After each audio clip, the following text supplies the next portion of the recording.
Hello friends, इस session में मैं आपको बताऊंगा 5 most important habits to work in share market.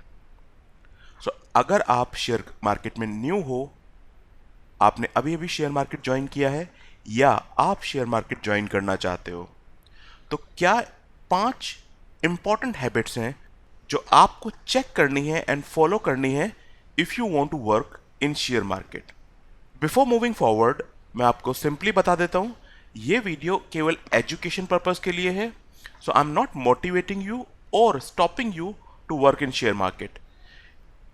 Share market में काम करते हुए जो मैंने लर्निंग ली है, प्रॉफिट लेते हुए, लॉस लेते हुए जो लर्निंग ली है, वो मैं आपको यहां पर बताऊंगा। Now after this video it's up to you, follow these rules और not follow these rules. So that is for educational purpose only.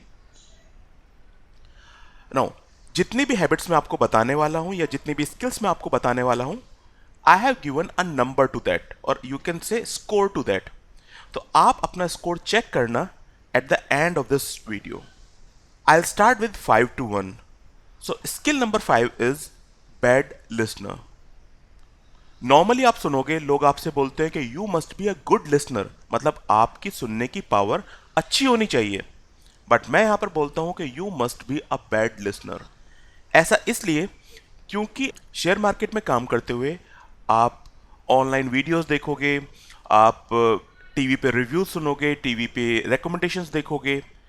अगर आप देखोगे, हर एनालिस्ट एक डिफरेंट रिकमेंडेशन दे रहा है, और अगर मैं सबकी बात सुनने लगा तो आई डोंट नो मुझे कितने शेयर्स परचेज करने पड़े, और क्या गारंटी है कि वो शेयर्स चलेंगे ही।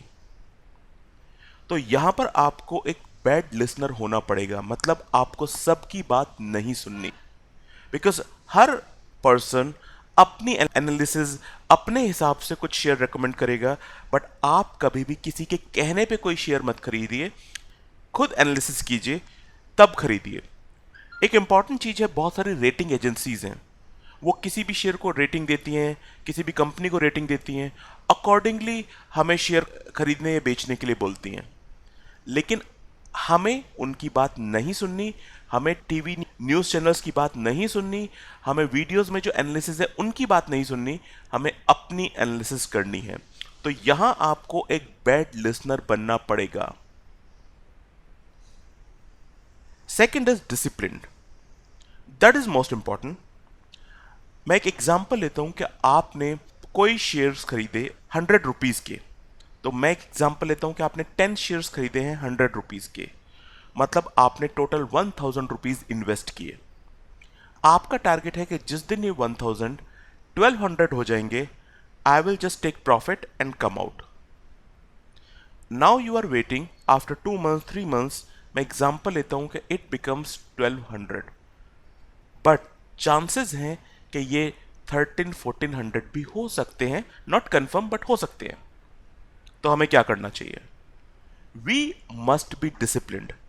अगर हमने अपना एक टारगेट सेट किया है तो we have to follow this target.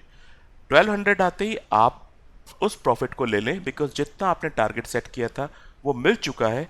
यहां से ये पैसा बढ़ भी सकता है, लेकिन हो सकता है ये पैसा कम हो जाए, क्योंकि शेयर के प्राइस हमेशा ऊपर ही नहीं जाएंगे, वो ऊपर से नीचे भी आ सकते हैं। तो जो प्रॉफिट आपने डिसाइड किया है वो आप टारगेट आने पे रिसीव कर लो, बुक कर लो। एक और इंपॉर्टेंट चीज मैं बताऊंगा, केवल हमें प्रॉफिट के बारे में नहीं सोचना। आपने 1000 रुपीज इन्वेस्ट किए with the target of 1200, but आपने लॉस सेट किया 50 रुपीज।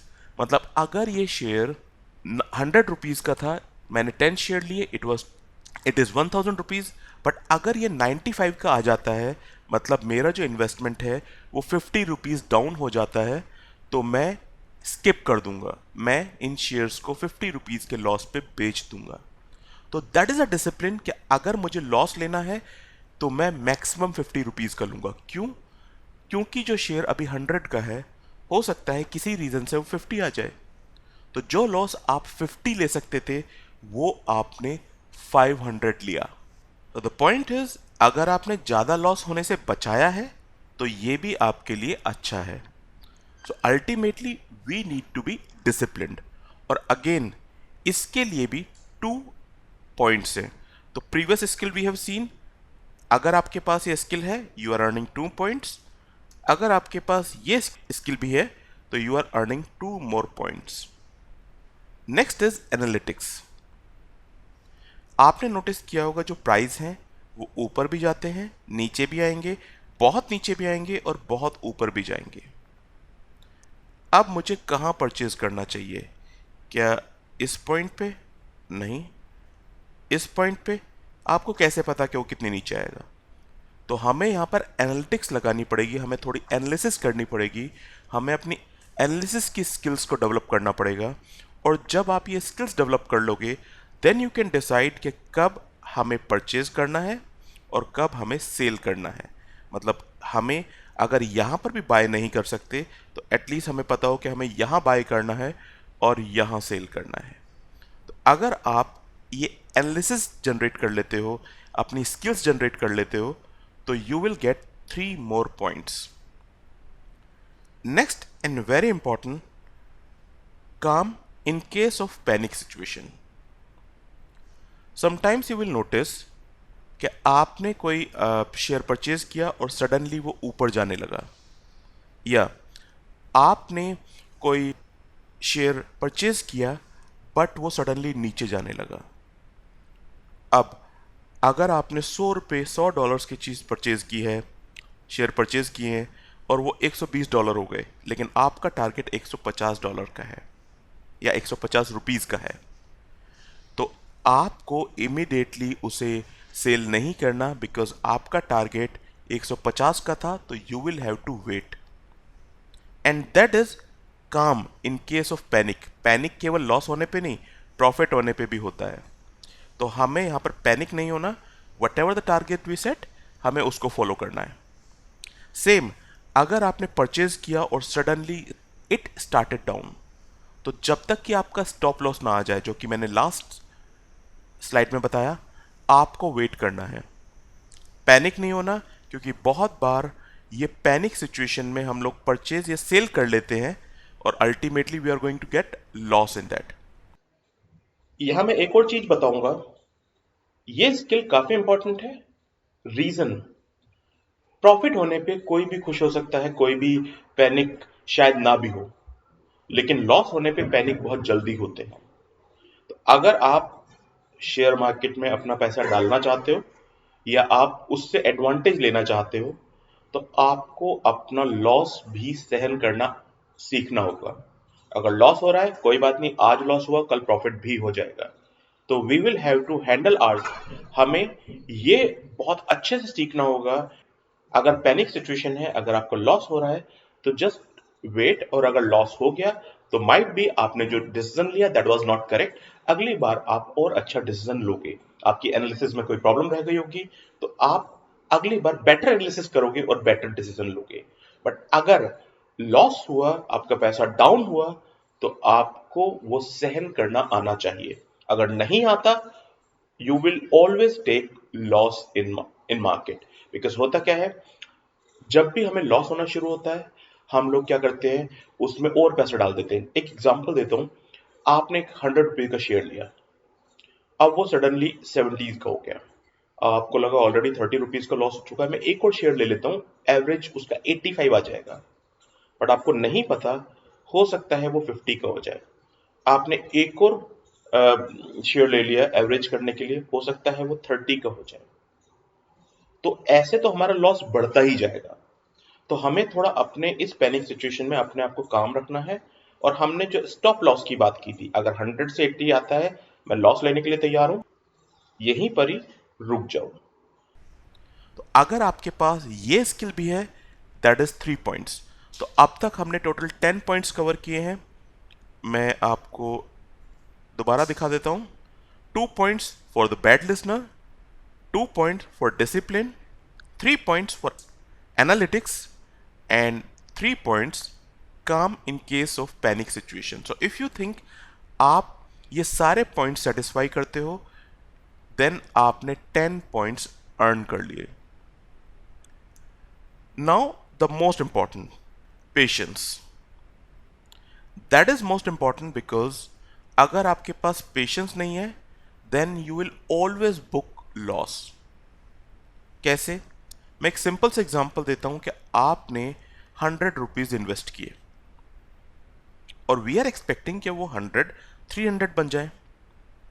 बट ऐसा भी तो हो सकता है कि वो 100 केवल 50 रह जाए या 80 हो जाए। ऐसा भी हो सकता है कि आपने 100 इन्वेस्ट किए और बहुत दिन तक उस शेयर के प्राइस ना तो इंक्रीज हो रहे हैं और ना ही डिक्रीज हो रहे हैं। 100 से 102, कभी 99, 98, फिर 102, 99, 105, अगेन 100, काफ़ी दिनों तक ये सिचुएशन चल रही है। अब ऐसे केसेस में नॉर्मली माइंड में आता है कि ओके, लीव दिस स्टॉक, किसी दूसरे स्टॉक को चेक करते हैं। बट क्या गारंटी है कि दूसरे स्टॉक में आपको प्रॉफिट होगा? हो सकता है लॉस हो जाए। ये स्टॉक आपने एनालिसिस करने के बाद परचेज किया है, तो वेट करो एक टारगेट का या स्टॉप लॉस का। क्योंकि अगर आपने एनालिसिस की है तो वो टारगेट हो सकता है किसी स्टॉक में जल्दी मिल जाए, किसी स्टॉक में थोड़ा धीरे मिले, स्लो मिले, बट अल्टीमेटली हमें वेट करना चाहिए। तो दैट इज पेशेंस, कि हमें यहाँ पर पेशेंस रखना होगा until unless we get target और स्टॉप लॉस। यहाँ इंपॉर्टेंट चीज केवल परचेज के केस में नहीं है। आपने परचेज किया 100 रुपीज में, टारगेट है 140, बट वो 130 चला गया। अब वो 130 पे मूव कर रहा है, कभी 131, कभी 129, कभी 125, एंड अल्टीमेटली यहां से ऊपर वो जा ही नहीं रहा। तो अब एक है कि मेरे को 30 रुपीज का प्रॉफिट हो चुका है, just take it and come out. यहां पर आपका पेशेंस बहुत इंपॉर्टेंट है। रीजन, अगर आपने टारगेट सेट किया था तो किसी ना किसी रीजन के लिए सेट किया होगा, किसी ना किसी एनालिसिस के साथ सेट किया होगा। तो we need to wait for that target. Same, अगर लॉस आपने आपने 100 रुपीज का परचेज किया एंड यू आर एक्सपेक्टिंग कि आप 20 रुपीज का लॉस ले सकते हो, मैक्सिमम 20 रुपीज, तो 80 का वेट कर रहे हो। अब शेयर नीचे आ गया, 90 पे आ गया, 85 पे आ गया। नाउ आपने सोचा 15 रुपए का तो लॉस हो चुका है, ओके, मैं 5 रुपए का लॉस क्यों होने दूं, जस्ट कम आउट। नहीं, अगर आपने 20 सेट किया है तो 20 का वेट करो, क्योंकि you already taken 15 rupees loss. But ये भी चांसेस है कि 85 से वो वापस 140 चला जाए, क्योंकि प्राइस ऊपर नीचे चलते रहते हैं। सबसे ज़्यादा प्रॉब्लम इसी लेवल पे होती है।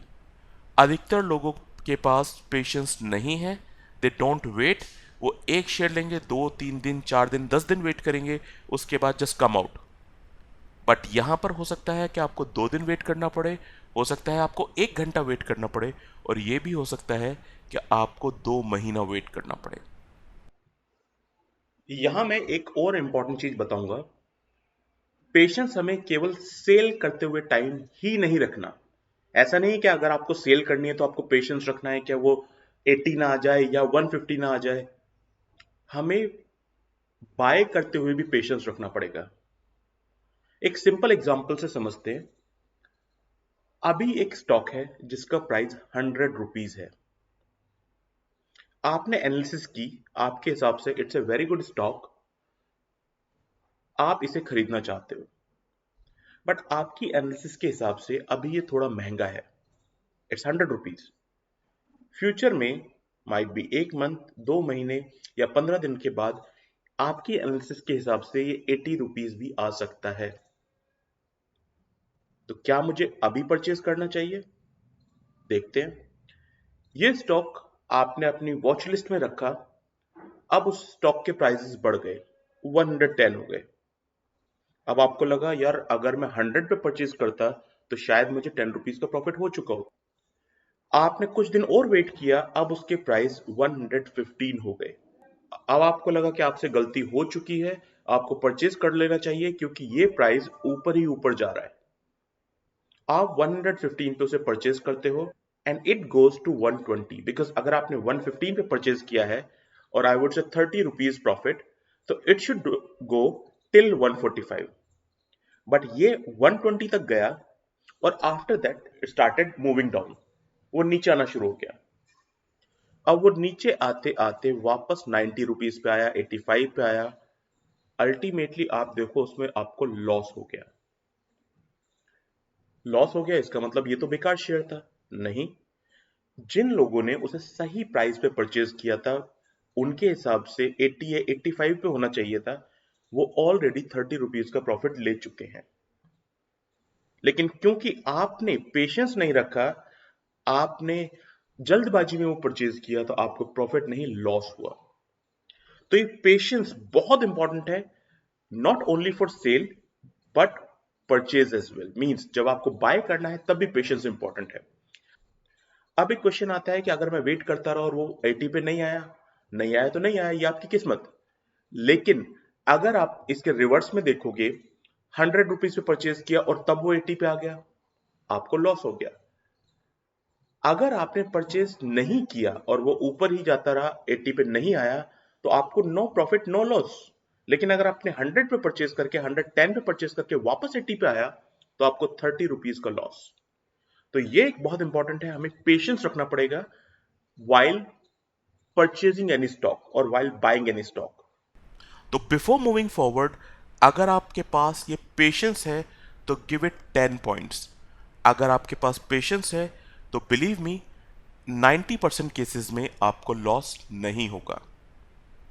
बट अगर आपके पास पेशेंस नहीं है तो आई कैन से 90% केसेस में आपको लॉस ही होगा। तो that is the most important point. Take it as a 10 points. Total आपके पास 20 पॉइंट्स हो गए हैं। तो now check what's your score. अगर आपका स्कोर 20 आउट ऑफ 20 है, you are best person, go for share market. But अगर आपका स्कोर 16 आउट ऑफ 20 है, still you can think of, you can improve your self.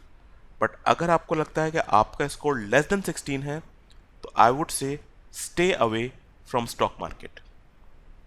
अगर आपको ये वीडियो अच्छा लगा हो तो please share it, like it and comment.